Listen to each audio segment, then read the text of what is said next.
Today we're gonna make cake in the food processor, and Bridget's gonna show us how to keep that cake nice and tender, because most food processor cakes come out on the chewy side. They do, yeah, and there's good reason for that. It's all that gluten that's been formed, and you don't usually have that when you're using a standing mixer.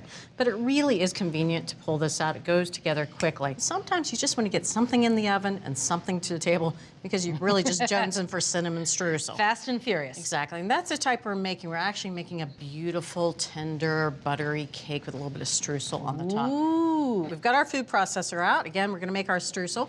Now, it contains nuts. This is a cup of toasted pecans. You wanna toast the pecans before you use them in this recipe, because otherwise they don't really toast enough in the oven. That's right. And we have a 1/3 cup of packed brown sugar. I'll go ahead and process this. So we're grinding these two things together, the sugar and the nuts, to create a fine meal, and that's gonna take about 10 seconds. All right, that looks good. Most of the nuts are processed pretty fine. Now we want to turn it into a streusel. We want our streusel to have some structure and cling together and have some clumps. We don't want it to be like a sandy beach. Have you ever picked up one of those streusel cakes and you breathe on it? And the streusel goes all over my shirt. Exactly. Yeah. Yeah, I've seen that. So I'm going to prevent that. This is a 1/2 cup of all-purpose flour, 3/4 teaspoon of ground cinnamon, and a 1/4 teaspoon of table salt. And now I'll put the lid back on. We're gonna pulse this just to mix this in about 5 1-second pulses.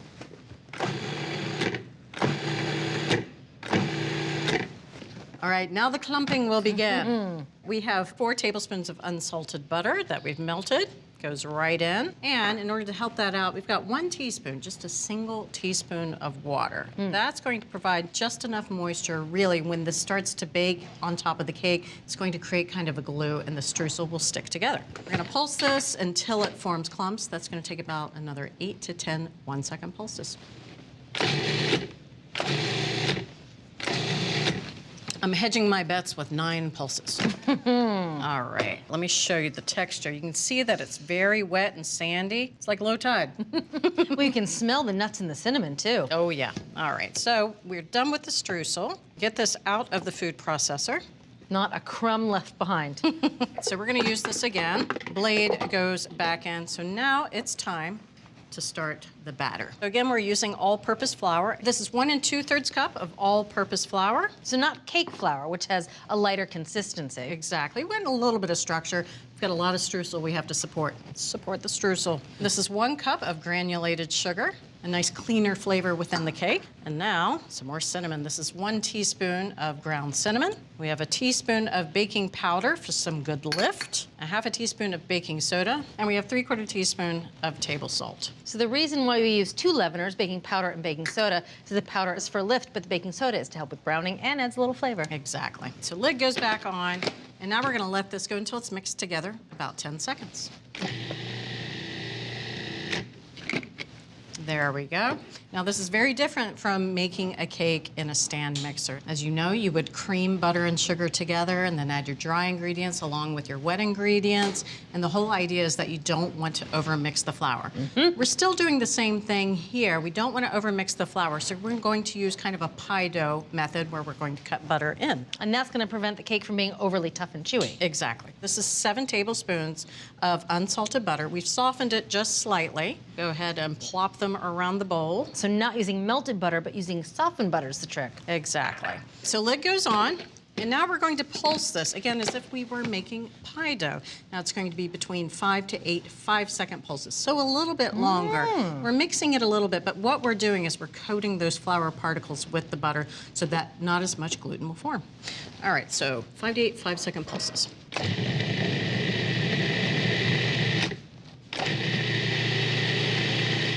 All right, let's take a look in here. What I'm looking for is that most of that butter is mixed in. If there's 1 or 2 little pea-sized pieces of butter, that's fine, but you don't want to overdo it at this point. And that looks really good. It's nice and sandy. You can see the butter is worked in. Now that the flour is waterproofed, basically, we're gonna add our liquid ingredients. I've got 3/4 cup of milk.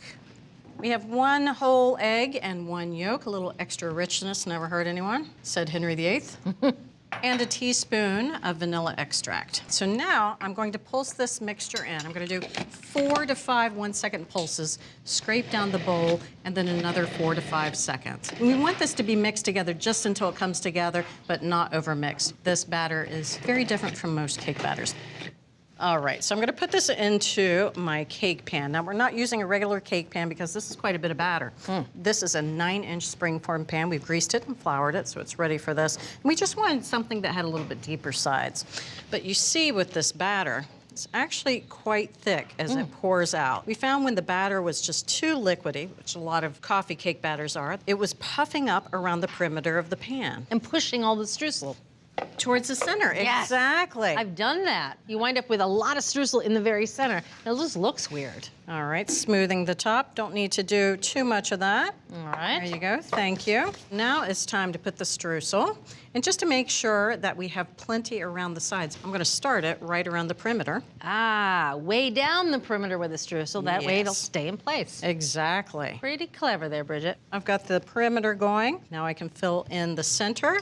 Just even it out a little bit. I'm not pressing it into the batter. This is going to go into a 350-degree oven. We want to bake it for about 45 to 55 minutes until it's nice and firm when I press on it. And also a skewer inserted right in the center comes out clean. And one more thing. I've got the pan on a rim baking sheet just in case there are any leaks. Smart. So let's take a closer look at this reverse creaming method and how it waterproofs the flour. Flour grains contain proteins. When flour is combined with water, these proteins link up into a gluten network. The more the flour mixes with water, the more gluten is formed and the stronger this network becomes. While some gluten is necessary to give baked goods their structure, cakes with too much gluten are unpleasantly tough. If we cream butter into the flour before adding the water, that coats the flour. This fat barrier limits the amount of water that can get into the proteins, which inhibits gluten formation and gives us a perfectly tender coffee cake. Ooh. Oh, smells so good. Oh. Now, if you go in there and you start wiggling the cake and it jiggles, it's not done. It needs to be nice and firm. Otherwise, as it cools, all that streusel's gonna push down on the top and you'll get a cave-in. But if you really wanna make sure, just put a skewer right in the center, take it out, and it should come out clean just like that. Clean as a whistle. So this needs to cool, so if you wouldn't mind taking that hot sheet pan, there we go. So we're gonna put this directly on a wire rack and let it cool for 15 minutes. After that, I'll remove the side of the springform pan. We're gonna let it cool completely, which is going to take 2 hours. I say 2 hours. Because there's no way we're gonna let it rest 2 hours. 120 minutes, I don't think so. All right, 2 hours and 15 minutes later, transfer this cooled coffee cake to our beautiful platter. I'm gonna use an offset spatula. Good idea just to loosen it from the pan. I'm gonna take my time because it's such a pretty cake. What is a pretty cake? And that cake is sturdy enough. Look at that. You can just pick it up and transfer it to the cake platter. Beautiful. All right, time to slice. Big slice, little slice. I like a big slice. Yes. Please. All right, there you go. Look at that. Streusel just stays on top. Thank goodness. Look how evenly that cake baked. I mean, it's the same level throughout, so the streusel could just stay in place. Exactly. All right, looks good. Let's just try it.